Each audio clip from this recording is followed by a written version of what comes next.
भाई धक धक करने लगा मेरा भैया सब डरने लगा। और इंग्लैंड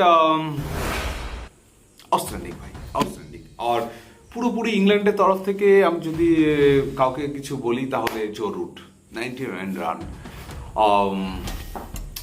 আউটস্ট্যান্ডিং পারফরমেন্স, 99 রান। আর জো রুট ছিল একমাত্র সমস্যা, যাকে বিট করা ইন্ডিয়ার তরফ থেকে কোনো মতেই পসিবল হয়নি। সবাইকে বিট করা হয়েছে কিন্তু জো রুটকে শুরু থেকে শেষ পর্যন্ত কেউ বিট করতে পারেনি, না জসপ্রীত বুমরা, না অক্ষর প্যাটেল, না শ্রীকান্ত দুবে, কেউ না। 99 রান, যদিও দুর্ভাগ্য জো রুটের সেঞ্চুরি পূরণ হয়নি। তো আটকাসান চাইলে জো রুটের সেঞ্চুরি পূরণ করাতে পারতো। প্রসিদ্ধ কৃষ্ণার ওভার, ফার্স্ট বল ওয়াইড হলো, তারপর বল 4 হলো, কিন্তু এখানে ইংল্যান্ডের হাতে ওভার ছিল। আর অ্যাটকিনসনের কাছে অনেক সময় ছিল যে জো রুটকে একটা রান তাকে দেওয়ার, সিঙ্গেল দিতে পারতো, কিন্তু ছাড়াও আমি সেই প্রশ্নে যাচ্ছি না। আমি প্রশ্ন শুধু একটা মাত্র, যে আজকে ইন্ডিয়া হারার জন্য আমি দায়ী কাকে করব? আমি কাকে দায়ী করতে পারি যে ইন্ডিয়া হেরে গেল আজকে? কার জন্য? রোকো, মানে রোকোকে তো নয়, রোহিত শর্মা। ও ভাই, রোহিত শর্মার পারফরমেন্স আউটস্ট্যান্ডিং। আমি রোহিত শর্মার ফার্স্ট ইনিংস আমি দেখে ভেবেছিলাম যে না, সেকেন্ড ইনিংস হয়তো বেটার কিছু হতে পারে, কারণ আমরা টি-20 দেখেছি যে বাচ্চা ছেলে খেলতে পারছে না, জুনিয়র টিম ওয়ান ডে, এবার সিনিয়র টিমের এন্ট্রি হয়েছে। এখানে রোকো আছে, জসপ্রীত বুমরা আছে, আরো প্রচুর সিনিয়র টিম আছে, এখানে সিনিয়র প্লেয়ার আছে যারা ইংল্যান্ডকে এবার, কিন্তু ভাই হোয়াট পারফরমেন্স ভাই রোহিত শর্মা। আমি এক্সপেক্টই করিনি যে রোহিত শর্মার কাছ থেকে এরকম পারফরমেন্স পেতে পারি। ভাই 47 বল 26 রান, একটা 4, একটা 6, আর ইকোনমি 55.2। ভাই স্ট্রাইক রেট 55.2, যেখানে 47টা বল খেলে ফেললেন আর 26টা রান করলেন শুধুমাত্র। শুভমান গিল 31 বল 30 রান, ঠিক আছে। বিরাট কোহলি, শ্রেয়াস আয়ার 71 বল 66 রান, ঠিক আছে। এতদূর পর্যন্ত ইন্ডিয়া জিতছে, আমাদের আশা আছে ইন্ডিয়া জিতছে, ইন্ডিয়া ভালো পারফরমেন্স করছে, যদিও ওভার অনেকটা বেড়ে গেছে, কিন্তু রান রেট মোটামুটি ঠিক আছে। তারপরে সিচুয়েশন কি, মানে এতটা ভয়াবহ হতে পারে আমি কখনো কল্পনা করতে পারি ভাই। আমার স্বপ্নের মধ্যে আসে শোয়েব অফ প্লেয়ার, যে কেউ। আমি যদি ঈশান কিষানের নাম করি, 8 বল 1 রান, ঈশান কিষান ফ্লপ। তারপর থেকে তোমরা মানে ওয়াশিংটন সুন্দর, অক্ষর প্যাটেল থেকে শুরু করে যাকে দেখবে সব ফ্লপ। কেন ভাই?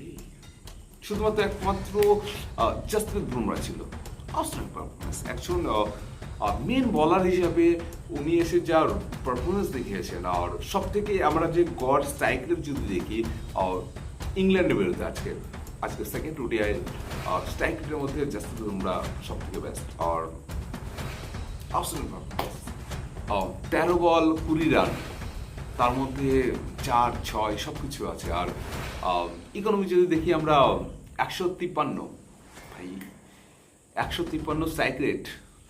জসপ্রীত বুমরা 153 স্ট্রাইক রেটে 13 বলে 20 রান করেছে, নট আউট থেকে গেছে। কিন্তু লাস্ট ওভার আমরা যদি দেখি তাহলে পরপর 2 উইকেট পড়ে গেছে, জসপ্রীত বুমরা নন স্ট্রাইক রেটে থেকে গেছে। শুধুমাত্র আমার শুধু মনে হচ্ছে যেন যদি জসপ্রীত বুমরা একবার স্ট্রাইক পেতো, আর একবার স্ট্রাইক পেতো, কারণ ওভার তো ছিল, অল উইকেট হয়ে গেছে ইন্ডিয়া, যদি আরেকবার স্ট্রাইক পেতো হয়তো রান রেটটা অন্য কিছু হতে পারতো, হয়তো আর কিছু রান হতে পারতো। এটা ইন্ডিয়ার, আমি দোষটা কাকে দেবো? মানে আমি কাউকে দোষ দিতে ইচ্ছা করছে না, কিন্তু এখানে দোষটা কার? আমি যদি বোলিং এর দিক থেকে দেখি তাহলে শুরুটা খুব সুন্দর হয়েছিল। আর জসপ্রীত বুমরা ফার্স্ট ওভার, প্রথম বল ফার্স্ট উইকেট, ও ভাই। নেক্সট ওভার প্রসিদ্ধ কৃষ্ণা ম্যাডেন, তারপরে over Jasprit Bumrah just 2 run, তারপরে ওভার প্রসিদ্ধ কৃষ্ণ আসলো, 1 উইকেট তুলে নিল। শুরুটা ইন্ডিয়ার একদম পারফেক্ট ভাবে হয়েছিল এই 233 রানের মধ্যে, কিন্তু লাস্টের দিকে একমাত্র সমস্যা হলো জরুর, যাকে কেউ বিট করতে পারলো না, যাকে কেউ আউট করতে পারলো না, যাকে কেউ কিচ্ছু করতে পারলো না। কিন্তু জরুরের একটা হয়তো আধুরো ইচ্ছা থেকে গেল যে সেঞ্চুরি হলো না। এর জন্য কাস অ্যাক্টিশন ভাই আমি অনুরোধ করব এরকমটা না হওয়া উচিত ছিল। এর জন্য দায়ী আছে কাসার। চাইলে সেঞ্চুরি করাতে পারতো জরুরকে দিয়ে উইন অফ দ্য রান আনাতে পারতো। যদি একটা সিঙ্গেল নিত বা জরুরের কাছে স্ট্রাইক থাকতো তাহলে হয়তো জরুরের সেঞ্চুরি করে হতো, কিন্তু দুর্ভাগ্য জরুরের সেঞ্চুরি করে 90 রানেই তাকে সন্তুষ্ট থাকতে হলো। কিন্তু আমার বক্তব্য হচ্ছে যে সমস্যা কোথায় হলো